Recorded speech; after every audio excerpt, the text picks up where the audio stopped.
You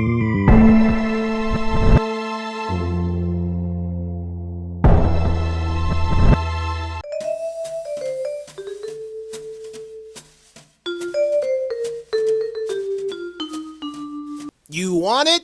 You got it.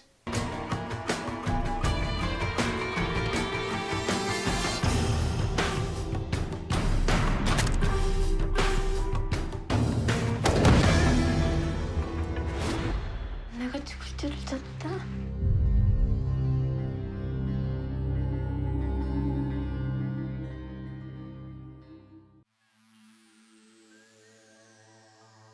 Director Bong Joon-ho's 2009 movie called Mother is about a mom who is highly protective of her son.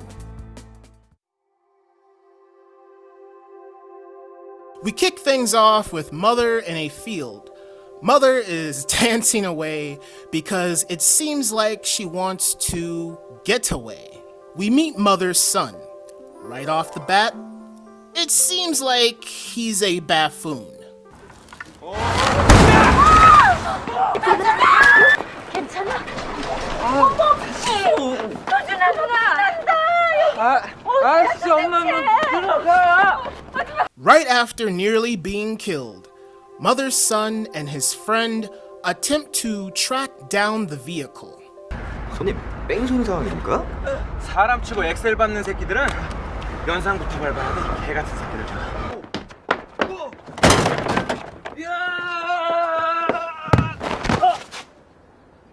While waiting for the supposed individuals who own the Benz to show up, Mother's son and his friend have an interesting conversation.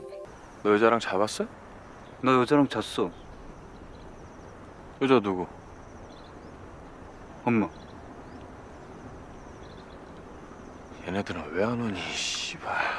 Later, the individuals who own the Benz show up, and it's at that exact moment where Mother's son and his friend decide to beat up these individuals. After the big scuffle, Mother's son, his friend, and the individuals end up at the police station. 그 얼마짜리인지 알고 부셨니? 이 바보 새끼야. 바보? Mother shows up at the police station to pick up her son with what appears to be peace offerings for the police. Mother and son have a weird relationship.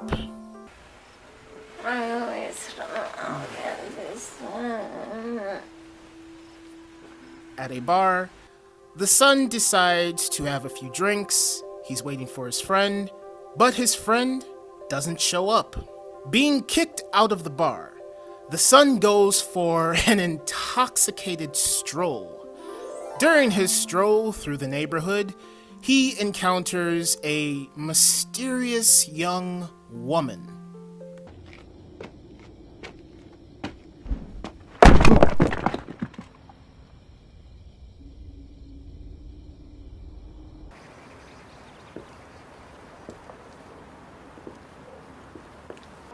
둥기죠 둥기. 두개골 골절에다가 바다출혈. Two detectives attempt to bring the son in for questioning, but they fail miserably.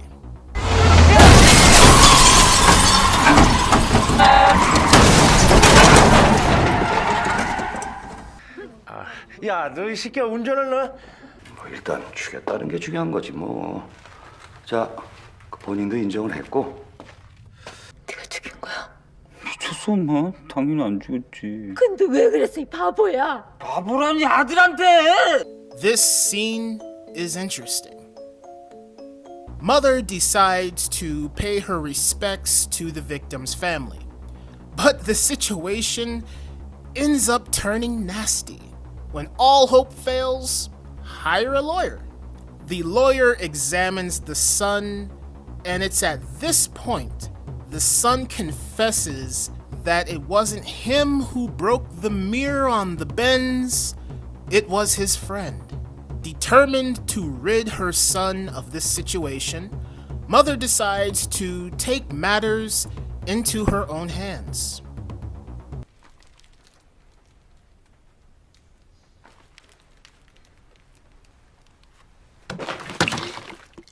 이거 감식반 굳이 오라고 해야 되나요? 이거 누가 봐도 그냥 리조트에 말라붙은 건데.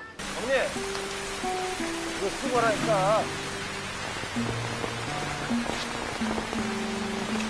After Mother has pretty much exhausted her resources, she heads to the lawyer for some disappointing news.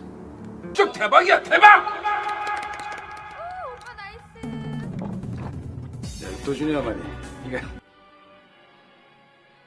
Once Mother returns home, her son's friend confronts her.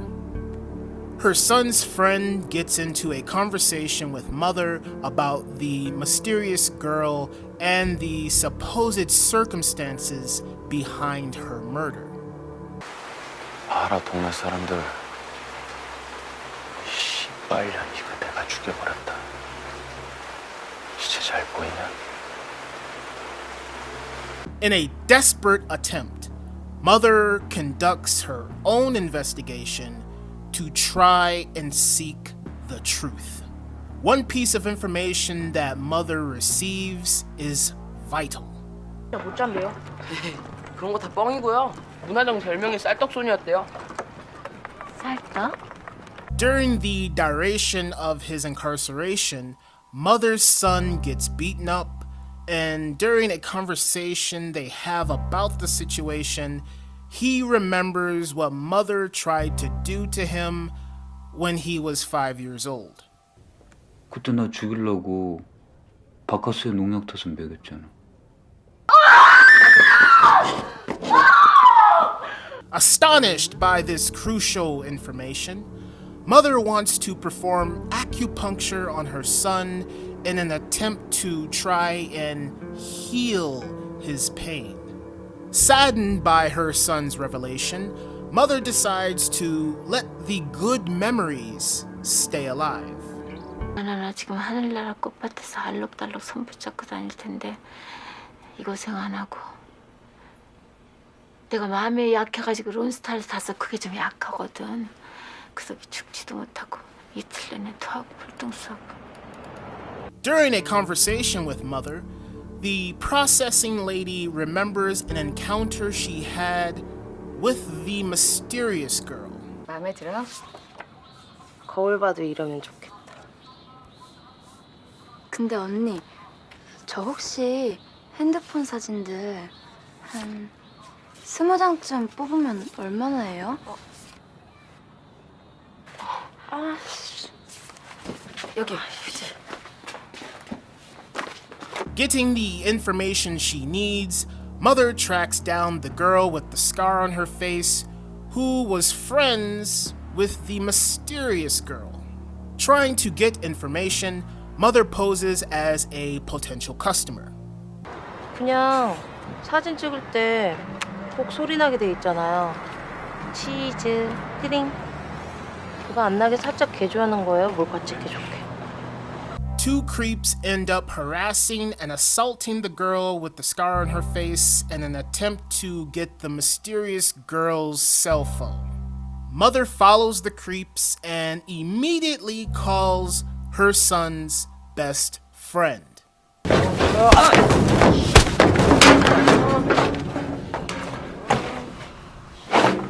역시 쌀떡이야. 쌀떡? 쌀떡 소녀 모르시나? 쌀 받고 떡 쓴다. 그지? 쌀떡 소녀. 돈이 없으면 쌀로다. During his interrogation, the two creeps reveal their connection to the mysterious girl. The mysterious girl was a prostitute of some sort. She secretly took pictures of every relationship encounter she had.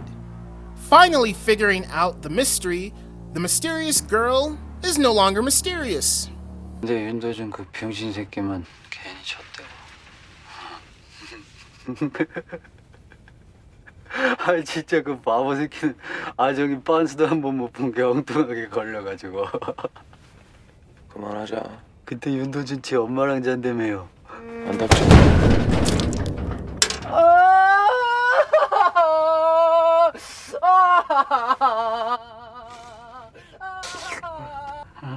그새 무슨 얘기야?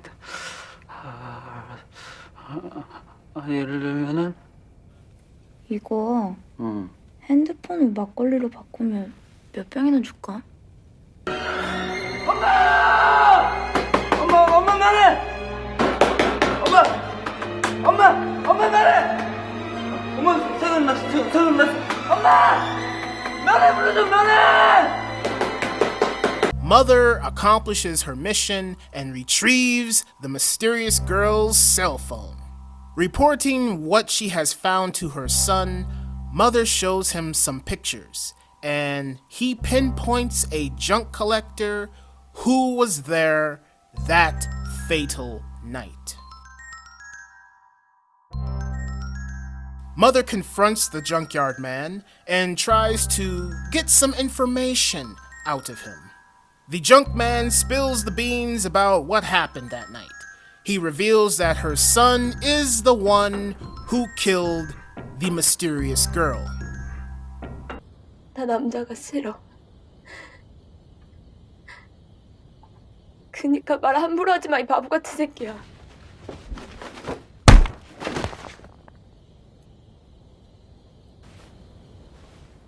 아씨! 야!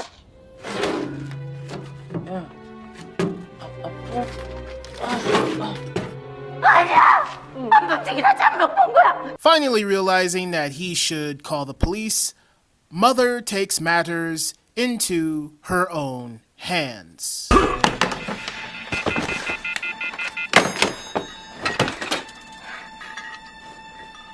아니야. 절대 아니야.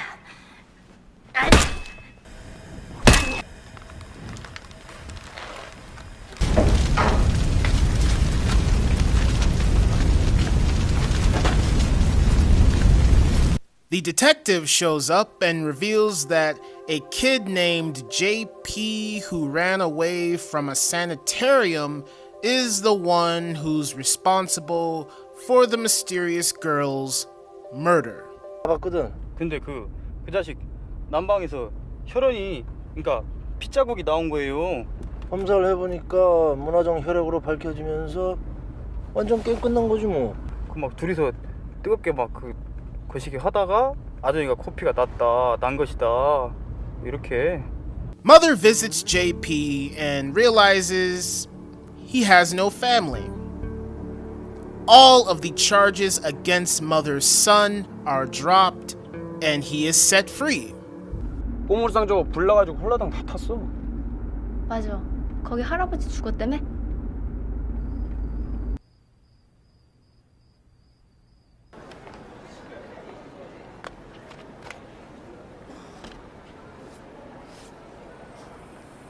저기 그 고물상 불난데 갔다가 이거 주웠는데 이거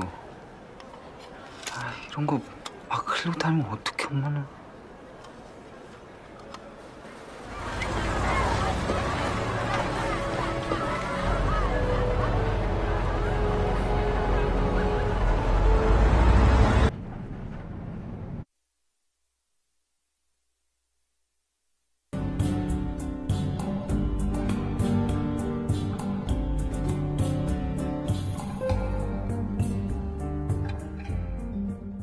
So with that being said, yes, I enjoy the beginning of this movie and it's setting up the weird relationship between the mother and the son and how people perceive that relationship. And the perception at first, you think it's one thing, but then by the end, once everything is revealed, it's not what you think it is. The problem in the movie for me arises during the whole mystery section where the mother goes on her investigational journey. The entire execution of the mystery feels contrived to me because we meet all of these different characters, like the girl with the scar on her face. We meet her through circumstances.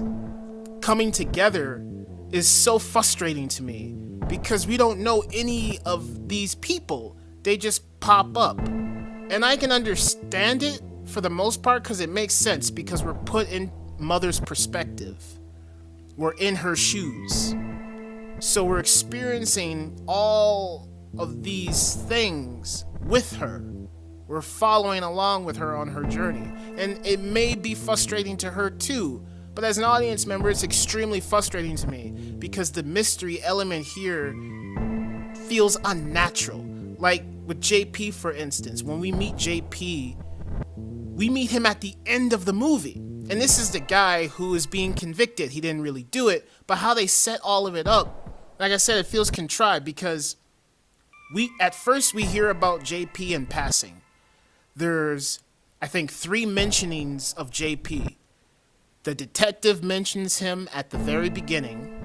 Then when the mother's doing her investigation, she's talking to these students and they mention JP. Then when the son's friend is doing his interrogation, another guy mentions JP. Then at the end of the movie, the detective comes back and then says, oh, we caught JP.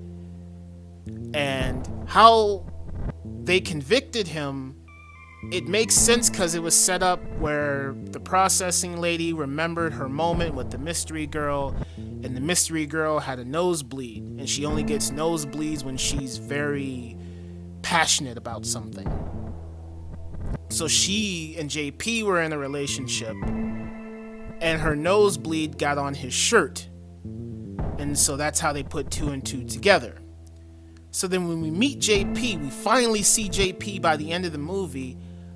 He's being convicted for a crime he didn't commit, and I feel Mother's pain because she's been pulled along by her son, and she ended up killing an innocent man to protect her son, and it's revealed to her that her son actually committed the crime, and so the wrong man is being convicted.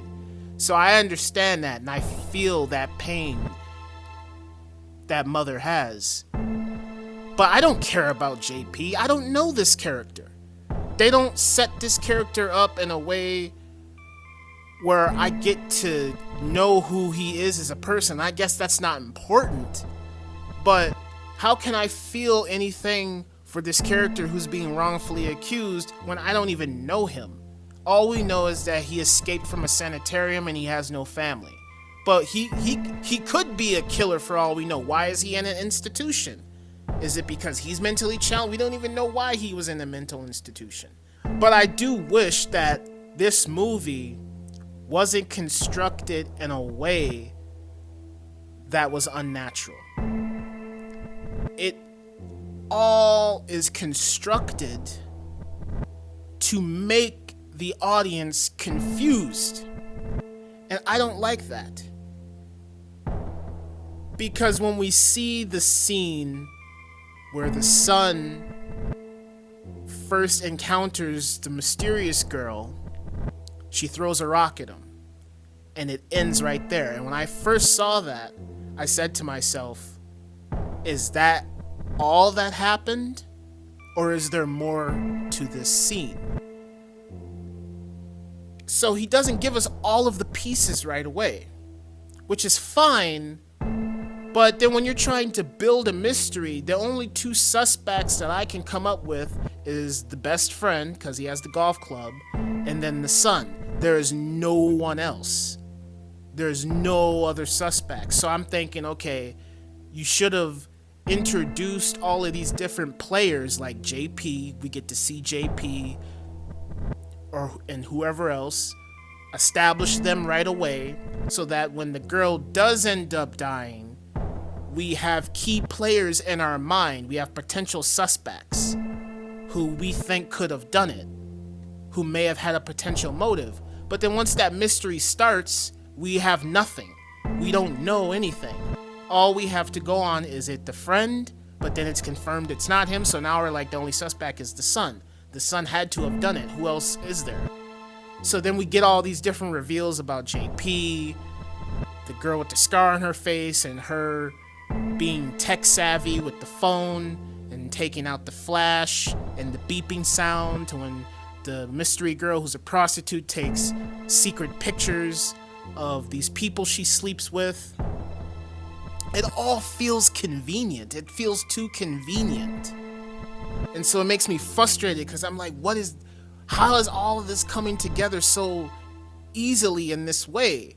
It's just frustrating to me because I just don't like it that way. I don't like it executed that way. It's very frustrating to me. And so then the mystery girl, we find out she's a prostitute of some sort. She's got these pictures she's got these pictures on her phone, and it happens to be a coincidence that the lady she went to extract the pictures off of her phone from is the same lady that the mother went to have her photo of her son processed. So I guess this must be a small area. But then it's like, if they're convicting JP, and he even said though she had a nosebleed and she bled on his shirt, don't you think that the people in the town would know that? But then even the junkyard guy says the detectives are idiots, and the detectives are idiots. So pretty much anyone can get away with anything here. I don't know how. Oh my god. And the other thing that bothers me is once the mother gets a hold of the phone, miraculously the junkyard man's photo is on there, and it's a selfie. It's a perfect fucking camera shot, which is just a minor thing. It's a movie, let it go. But it's so convenient. That's why I don't like the mystery, because it's so convenient. Like, it doesn't feel intense to me. It doesn't feel... I don't really feel invested in it because it's all this random stuff happening. And then she gets the phone, and it's convenient that the junkyard man's photo's on there, so I guess that mysterious girl's been sleeping with the junkyard man too. So then the movie doesn't pick back up for me until the mother goes to confront the junkyard man, and once she confronts him and then kills him, that's when I'm like, oh, okay. Then the highlight of the movie for me is getting back into the mother and son's relationship, because at first I made an assumption thinking, okay, the son is mentally challenged, so did he do this crime or not? And as you're watching the mystery portion of the movie, there are 3 key moments. One, instead of the son saying, oh, my friend killed the girl, he says my friend is the one that broke the mirror. So then that leads the mother to suspecting that the friend did it, but then we confirm that he had nothing to do with it. Then the son confronts his mother and says, you tried to give me insecticide when I was 5, you tried to poison me. And at that point it seems like he's manipulating his mother, because he knows how much she loves him and what she would go to. He knows how much she loves him, and he's slowly pushing her over the edge. Slowly, he's pulling the strings like a puppeteer, and he knows that his mother will probably go to great lengths to protect him, is what my assumption is. It's not confirmed though, but it seems that way with all these little things that he's doing. And then the third thing that he does is when he finally remembers that, hey, there was this junkyard man who was there during the scene of the crime. He tells his mother about it, and then she goes and confronts the man. Then the son, when he is released from jail miraculously, like he didn't set that up, no one saw that coming. That came out of nowhere. So he got lucky with that one. So he gets out of jail, and he sees the burned down place of the junkyard man, and he goes there, and his mother their relationship is changed. She doesn't really trust him anymore, and neither do I, because I'm suspecting, does he know what he's doing? Like, is he playing dumb, or is he really dumb?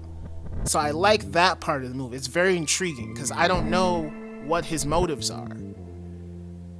But at the very end, it seems like he is deliberately trying to tell his mother, hey, I know what you did, because he gives her acupuncture kit. And he looks her dead in her eyes and says, oh, you left that there.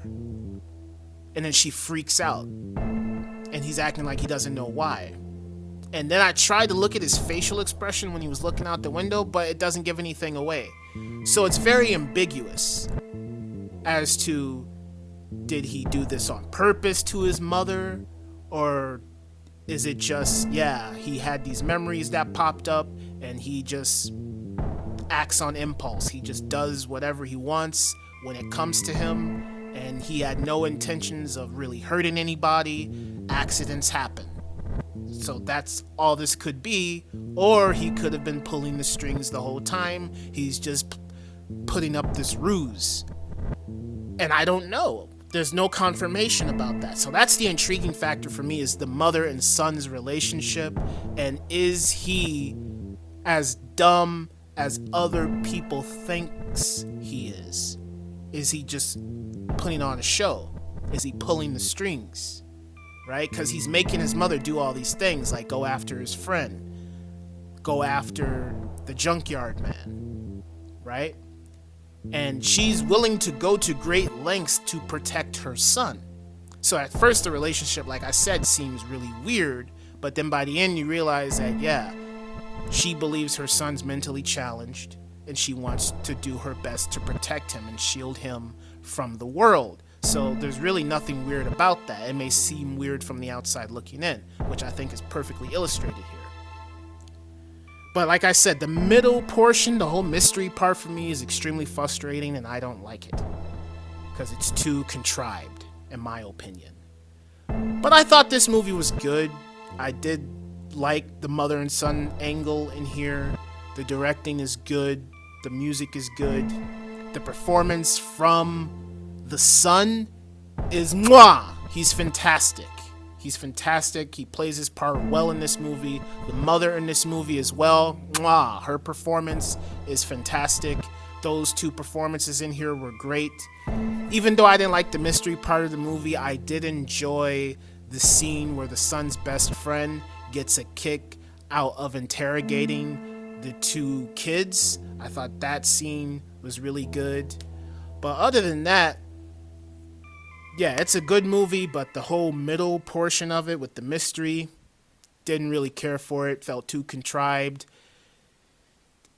These characters just kept coming out of nowhere, and I didn't like it. It was extremely frustrating to me. But it's still a good movie. Anyways, that's all I have to say. So as always, thank you for watching, and I will talk to you next time.